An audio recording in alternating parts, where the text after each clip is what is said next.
19 अगस्त 2025 को यानी इसी साल सचिंडी पुलिस स्टेशन पहुंचती है। इस महिला के साथ उनकी बुजुर्ग माँ भी है और ये दोनों लेडीज़, दोनों महिलाएं थाने में पहुंचकर ये बताती हैं कि उनके घर का मेंबर, कांति देवी ये बताती है कि मेरा बड़ा भाई शिवबीर सिंह वो तकरीबन 10 महीने से अपने घर से गायब है। कांति देवी और उनकी बुजुर्ग माँ बताती है कि उन्होंने शिवबीर को कांटेक्ट करने की काफ़ी कोशिश की। उनके मोबाइल पर जब भी वो फ़ोन करती हैं वो फ़ोन स्विच ऑफ आता है। हालांकि शिवबीर की कभी कभार अपनी पत्नी से बात होती है, लेकिन घर में पत्नी के अलावा 3 बच्चे भी हैं और हम भी फैमिली मेम्बर हैं। हम चाहते हैं उससे बात करना, लेकिन हमसे बात नहीं हो पाती है। तो हम बहुत परेशान हैं हमारे भाई की, हमारे बेटे की गुमशुदगी से। तो प्लीज़ आप एक FIR रजिस्टर कीजिए और शिवबीर को ढूंढने में हमारी मदद कीजिए। प्लीज़ शिवबीर को ढूंढिए। तो जब ये शिकायत इन दोनों महिलाओं ने सचिंडी पुलिस को दी और FIR गुमशुदगी की दर्ज हुई, तो पुलिस ने फिर शिवबीर को तलाशने की शुरुआत की। सबसे पहले तो उन्होंने यही पूछा कांति देवी से और उनकी बुजुर्ग माँ से कि आप लोग इतने दिनों के बाद, तकरीबन 10 महीने के बाद थाने क्यों आए? आपको तो और पहले आ जाना चाहिए था अगर इतने दिनों से वो गायब हैं। तो उन्होंने ये बताया कि देखिए, हम तो काफ़ी दिनों से इंतज़ार ही कर रहे थे, क्योंकि जब भी हम शिवबीर से बात करने की कोशिश करते हैं उसका मोबाइल स्विच ऑफ आता, और जब हम शिवबीर की पत्नी से पूछते हैं तो शिवबीर की पत्नी ये बताती हैं कि हाँ, उनकी कुछ दिन पहले बातचीत हुई थी, वो गुजरात में हैं, जॉब कर रहे हैं और जिस कंपनी में, जिस फैक्ट्री में वो काम करते हैं वहाँ मोबाइल फ़ोन रखने की इजाज़त नहीं है। तो जब भी वो उस कंपनी से या फैक्ट्री से बाहर निकलते हैं तो वो कॉल करते हैं और मेरी बातचीत हो जाती है। इस बीच जो उसका मोबाइल नंबर है वो मोबाइल नंबर लगातार स्विच ऑफ आता है। तो काफ़ी लंबे समय से तो हम लोग बात करने के लिए कोशिश ही कर रहे हैं, इंतज़ार ही कर रहे हैं, और जब ये इंतज़ार बहुत लंबा हो गया और अब हमारी उम्मीद थोड़ी टूटने लगी है, तो हम आप लोगों के पास आए हैं कि अब पुलिस ही कुछ कर सकती है। पुलिस वालों ने ये बात सुनी तो उन्हें समझ में आई और ये भी मामला समझ में आया कि हाँ, घर में माँ, बहन और बाकी लोग जो है वो इंतज़ार कर रहे होंगे, जिसकी वजह से अब तक उन्होंने FIR दर्ज नहीं करवाई थी। तो खैर, अब पुलिस ने इस सिलसिले में FIR रजिस्टर कर ली और पुलिस ने उनसे पूछा कि अच्छा, आखिरी बार आपकी अपने बेटे से कब बात हुई थी, कब मुलाकात हुई थी और कैसे वो गायब हुआ, हमें सारी बातें बताइए। तो कांति देवी और उनकी बुजुर्ग माँ, इन दोनों ने बताया कि शिवबीर से हमारी आखिरी मुलाकात जो है वो दिवाली के समय हुई थी, पिछले साल यानी 2024 की दिवाली, 1 नवंबर को दिवाली थी। गोंडा में इनका पुश्तैनी मकान है, खासकर जो शिवबीर की माँ है उनका पुश्तैनी मकान गोंडा में है और वो गोंडा में अपने उस पुश्तैनी मकान में दिवाली के समय दिए जलाने के लिए गई थी। तो उनकी अपने बेटे से मुलाकात दिवाली से पहले हुई थी, जबकि कांति देवी जो शिवबीर की बहन है उनकी मुलाकात दिवाली के दिन भी शिवबीर से हुई थी, 1 नवंबर के दिन भी हुई थी और 1 नवंबर तक शिवबीर यहाँ घर में ही मौजूद था। 2 नवंबर से शिवबीर का कुछ भी पता नहीं चला और जब उन्होंने अपनी भाभी से यानी शिवबीर की पत्नी से ये पूछा कि भैया कहाँ हैं, तो उन्होंने ये बताया कि वो रातों रात जो है वो गुजरात चले गए, क्योंकि उनके कंपनी से, उनके ऑफिस से बार बार उनके लिए फ़ोन आ रहा था, अच्छी जॉब अपॉर्चुनिटी थी, मौका अच्छा था, तो वो रात को ही निकल गए। वहाँ से पहुँच वो फ़ोन करेंगे ऐसा उन्होंने बताया। तो कुल मिलाकर आखिरी बार बातचीत इनकी 1 नवंबर दिवाली के दिन ही हुई थी और इसके बाद से फिर किसी ने शिवबीर को देखा नहीं था।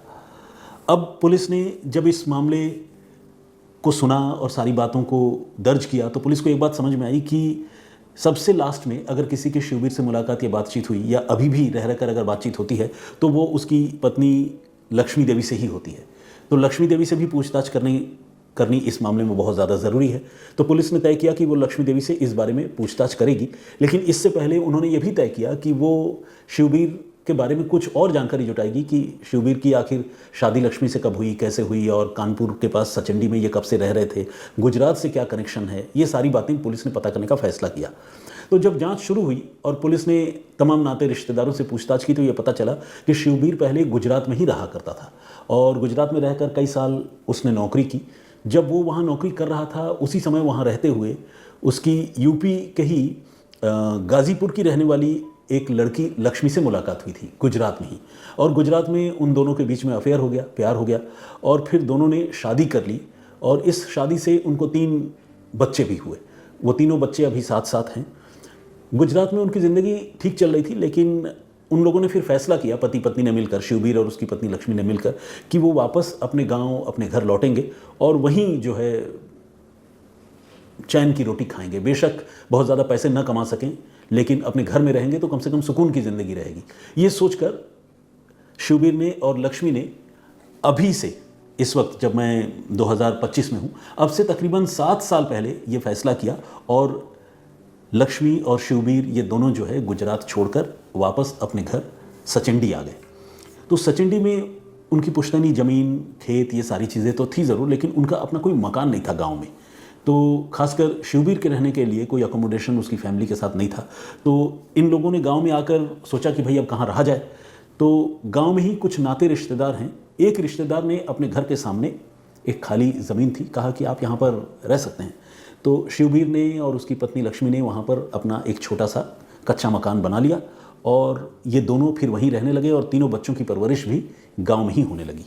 इसके बाद से लेकर अब तक, यानी पिछले दिवाली तक, सब कुछ ठीक ठाक चल रहा था और इनकी ज़िंदगी में किसी तरह की कोई दिक्कत नहीं थी। लेकिन अचानक दिवाली के दिन जो है वो शिवबीर रातों रात ऐसे गायब हुआ कि अब तकरीबन 10 महीने का वक्त गुजर चुका था, लेकिन शिवबीर के बारे में कोई जानकारी किसी को नहीं थी, सिवाय उसकी पत्नी के, कि पत्नी से बीच बीच में बातचीत होती थी और वो भी गुजरात से फ़ोन करता था। लेकिन पत्नी अगर अपनी तरफ से चलाकर फ़ोन करती थी तो उसका फ़ोन जो है वो स्विच ऑफ आता था। ये भी एक मिस्ट्री था इस गुमशुदगी के पीछे। तो खैर, पुलिस ने अब जांच शुरू की और जांच शुरू करने के बाद पुलिस ने कॉल डिटेल रिकॉर्ड निकलवाने का फैसला किया। तो जब शिवबीर का जो मोबाइल नंबर है, जो पिछले नवंबर से ही स्विच ऑफ है, जब उस नंबर की कॉल डिटेल निकलवाई तो देखा कि उस नंबर की लास्ट लोकेशन जो है वो उत्तर प्रदेश में ही है और ख़ासकर सचिंडी में ही है। और सचिंडी में ही वो फ़ोन आखिरी दफ़ा 1 और 2 नवंबर की मिडनाइट को, जिस दिन वो शिवबीर गायब हुआ था, उसी दिन स्विच ऑफ हो गया था। इसके बाद से वो फ़ोन फिर कभी स्विच ऑन नहीं हुआ। ये सीडीआर को देखकर ये बात पुलिस को पता चल रही थी, लास्ट लोकेशन पता चल रही थी और उस फ़ोन की एक्टिविटी बंद हो गई थी, ये भी पुलिस को पता चली। जबकि शिवबीर की जो पत्नी है लक्ष्मी, ऑब्वियसली वो तो सबके सामने थी और यहीं सचिंडी में रह रही थी, तो उसका फ़ोन ऑन था और उसकी जब सीडीआर निकलवाई गई तो पुलिस ने यह देखा कि लक्ष्मी के नंबर पर एक ख़ास नंबर से लगातार काफ़ी लंबी और बहुत फ्रीक्वेंट, यानी बार बार बातचीत होती है। और ये कुछ अनयूजुअल सी बातचीत है। अनयूजुअल मतलब या तो कोई बहुत घनिष्ठ मित्र हो, बहुत, या तो बहन हो या सहेली हो जिसके साथ कोई महिला घंटों बातें कर सकती हो। तो ये नंबर किसी ऐसे ही आदमी का या ऐसी किसी लड़की या महिला का हो सकता है, ऐसा पुलिस को लगा। तो पुलिस ने जब उस नंबर के बारे में जानकारी जुटाई तो पुलिस ये जानकर, ये देखकर हैरान रह गई कि वो नंबर न तो लक्ष्मी की बहन का, न किसी सहेली का, किसी का नहीं था, बल्कि वो नंबर था उसी गांव के रहने वाले एक लड़के जिसका नाम है अमित। ये अमित बेसिकली रिश्ते में शिवबीर का भांजा लगता था और लक्ष्मी, जिससे अमित की लगातार बातचीत होती थी, वो रिश्ते में अमित की मामी लगती है। तो अपने भांजे से ही लक्ष्मी की लगातार बहुत लंबी लंबी बातें होती थी और अब भी हो रही हैं। ये बात पुलिस को पता चली और फिर पुलिस को थोड़ा सा शक जो है अब लक्ष्मी के ऊपर होने लगा।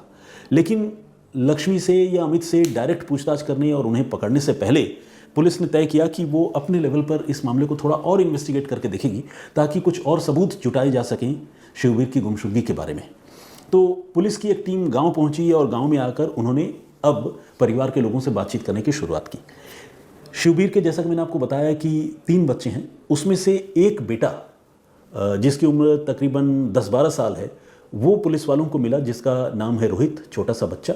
और जब रोहित से बातचीत हुई तो उसने पूरी कहानी, 1 नवंबर की रात की गुमशुदगी की पूरी कहानी पुलिस वालों को बताई।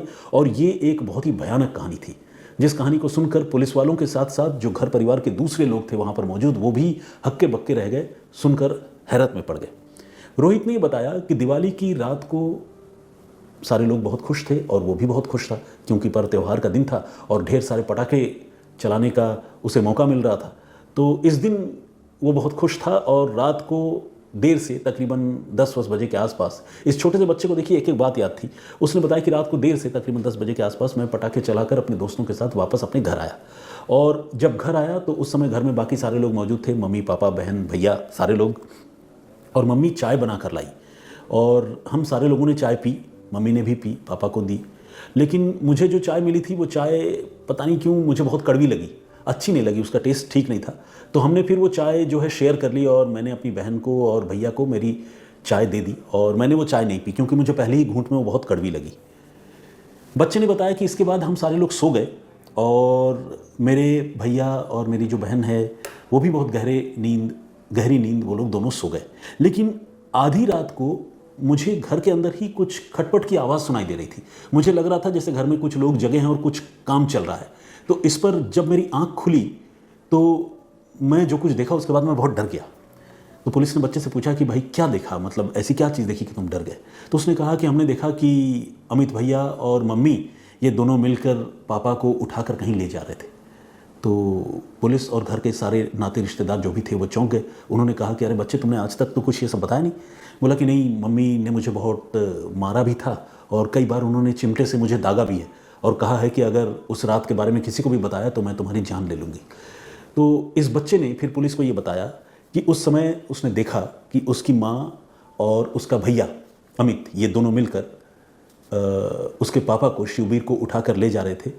अमित ने उसके पापा के सिर का जो हिस्सा है, upper portion of the body, उसको पकड़ रखा था और मम्मी ने पाँव पकड़े थे और उसके पापा खून से लथपथ थे। और ये लोग उठाकर कमरे से बाहर लेकर गए और हमें, मतलब मुझे, रोहित को और मेरे बाकी दोनों भाई बहनों को कमरे में बंद कर दिया। और मेरी माँ ने कहा कि अगर तुमने इसके बारे में किसी को बताया तो तुम्हारा भी यही हाल करेंगे।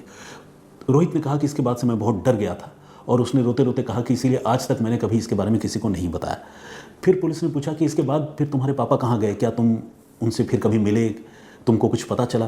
तो रोहित ने कहा कि मुझे नहीं पता इसके बाद मेरे पापा कहाँ गए, क्योंकि मैंने लास्ट टाइम जब अपने पापा को देखा था तब या तो वो बेहोश थे या फिर वो मर चुके थे, क्योंकि उनको उठाकर ये लोग लेकर जा रहे थे। पुलिस ने जब ये बात सुनी, घर वालों ने जब ये बात सुनी, तो उन्हें शक तो खैर लक्ष्मी पर पहले से ही हो रहा था, लेकिन अब उन्हें यकीन हो गया कि शिवबीर की गुमशुदगी के पीछे लक्ष्मी का ही हाथ है। बल्कि गुमशुदगी नहीं, जिस तरह का मंजर बच्चे ने बताया उसके बाद घर वालों को यकीन हो गया कि ये मर्डर का मामला है। इसके बाद पुलिस ने देर नहीं की। लक्ष्मी को और अमित को पुलिस ने फ़ौरन हिरासत में लिया और उनसे सख्ती से पूछताछ की। इन दोनों ने एक दूसरे के साथ अफेयर होने की बात कबूल कर ली और इन्होंने ये भी बताया कि इस अफेयर के बारे में शिवबीर को जानकारी हो गई थी और शिवबीर अक्सर उनके मोहब्बत की राह में रोड़े अटकाया करता था और लक्ष्मी के साथ मारपीट किया करता था, जिससे ऊब कर लक्ष्मी और अमित दोनों ने मिलकर इस कत्ल की साजिश को रचा था। और उन लोगों ने तय प्लान के मुताबिक दिवाली की रात को लक्ष्मी ने नशीली चाय घर में सबको पिला दी और ख़ासकर अपने पति को, शिवबीर को, जो चाय दी उसमें ज़्यादा ही नशीली गोलियां डाली, जिसकी वजह से वो बेहोश हो गया। और आधी रात को अमित को बुलाया, दिवाली की रात को ही, और अमित के साथ मिलकर उसने शिवबीर के सिर पर लोहे के सरिये से, आमतौर पर एक मोटा सा सरिया गांव में होता है जिससे खुदाई लोग करते हैं, उसको सब्बल या साबड़ भी कहते हैं, तो उससे जो है उन्होंने शिवबीर के सिर पर घातक प्रहार किए दोनों ने मिलकर, और उससे शिवबीर की जान चली गई बेहोशी की हालत में ही। और इसके बाद उन्होंने घर के पीछे ही एक बगीचा है, उस बगीचे में तकरीबन 400 मीटर दूर उस बॉडी को रातों रात ले जाकर गड्ढा खोद कर शिवबीर की लाश दफन कर दी। और इसके बाद सारे सबूत मिट जाए इसलिए कम से कम 12 बोरी नमक के वो किश्तों में अलग अलग वक्त पर उस गड्ढे में ले जाकर डालते रहे। गड्ढा खोदते, नमक डालते, फिर मिट्टी डाल देते। इस तरह का सिलसिला कई दिनों तक चलता रहा और कानों कान किसी को शिवबीर के बारे में कोई जानकारी नहीं मिली। सुबह उठकर जब लोग शिवबीर को ढूंढ रहे थे, घर के बाकी लोग, यानी शिवबीर की माँ, लक्ष्मी की सास और शिवबीर की बहन कांति देवी, तो इन सारे लोगों को लक्ष्मी ने यही बताया कि उनको गुजरात से फ़ोन आया था और वो काम के सिलसिले में गुजरात चले गए हैं। अब जब ये सारी बातें क्लियर हो गई, कत्ल करने वाले लोगों ने अपना जुर्म कबूल लिया, तो पुलिस वहाँ मौके पर पहुँची और जिस जगह पर लाश दफनाई गई थी उस जगह की खुदाई हुई। लेकिन पुलिस तब हैरान रह गई ये देखकर कि जहाँ पर खुदाई हुई वहाँ से लाश गायब थी। वहाँ पर पूरी की पूरी बॉडी, खोपड़ी और बाकी बॉडी पार्ट्स हड्डियों के रूप में कम से कम मिलने चाहिए थे, ये सारी चीज़ें नहीं मिली। वहाँ पर कुछ एक हड्डियाँ मिली, एक लॉकेट मिला जो शिवबीर का था और उसके कुछ कपड़े मिले। अब सवाल है कि बाकी पूरा का पूरा स्केलेटन, पूरा का पूरा कंकाल आखिर कहाँ चला गया? तो जब इसके बारे में फिर से पूछताछ हुई तो इन्होंने बताया कि बीच में कुत्तों ने एक बार उस लाश के कुछ हिस्सों को खोदकर बाहर निकाल दिया था। बाकी लोगों को तो पता नहीं था, लेकिन उन्हें चूंकि पता था कि उन्होंने लाश उस जगह दफनाई है, बीच बीच में जाते थे, और तब उन दोनों ने मिलकर रातों रात फिर से उस कब्र की खुदाई की और वहाँ से लाश निकालकर उन्होंने पास बहने वाले एक नाले में वो सारी की सारी हड्डियाँ बहा दी थी। लेकिन उन्हें ये नहीं पता था कि कुछ एक हड्डियाँ अभी भी मिट्टी के नीचे हैं और कभी ये राज खुलेगा भी, कभी पुलिस आएगी भी, कभी इस जगह की खुदाई होगी और ये हड्डियाँ या लॉकेट यहाँ से मिलेगी, ये उन्होंने नहीं सोचा था। ऑब्वियसली जो भी अपराधी होता है वो जब कोई अपराध करता है तो वो खुद के पकड़े जाने के बारे में तो सोचता नहीं है, उससे लगता है कि हमने बहुत फुल प्रूफ प्लान बनाया है और कभी ये भेद खुलेगा नहीं। तो इस तरह से एक शख्स जो 10 महीने से तकरीबन अपने घर से गायब हो गया था और उसकी गुमशुदगी के पीछे ये बात बताई जा रही थी कि वो कहीं काम करने के लिए चला गया है। असल में वो काम करने नहीं गया था, बल्कि अपने घर से बमुश्किल 400 मीटर के फासले पर बगीचे में दफन था और उसकी लाश के टुकड़े जो है अलग अलग हिस्से में हड्डियों के फॉर्म में फेंके और बहाए जा रहे थे। लेकिन आखिरकार जब घरवाले पुलिस के पास पहुंचे, मामले की जांच शुरू हुई, तो इस गुमशुदगी का खुलासा हुआ। गुमशुदगी असल में कत्ल थी और कत्ल की इस घटना के पीछे कोई और नहीं बल्कि खुद गायब होने वाले आदमी की पत्नी और उसी का भांजा इस मामले में शामिल थे, कातिल थे। पुलिस ने भी इस केस का खुलासा कर दिया है और जो भी आरोपी हैं उन्हें गिरफ्तार कर लिया गया है। तो ये थी पूरी कहानी। इस पूरे घटनाक्रम पर आप क्या सोचते हैं, आपका नज़रिया क्या है, प्लीज़ हमें कमेंट करके ज़रूर बताइएगा।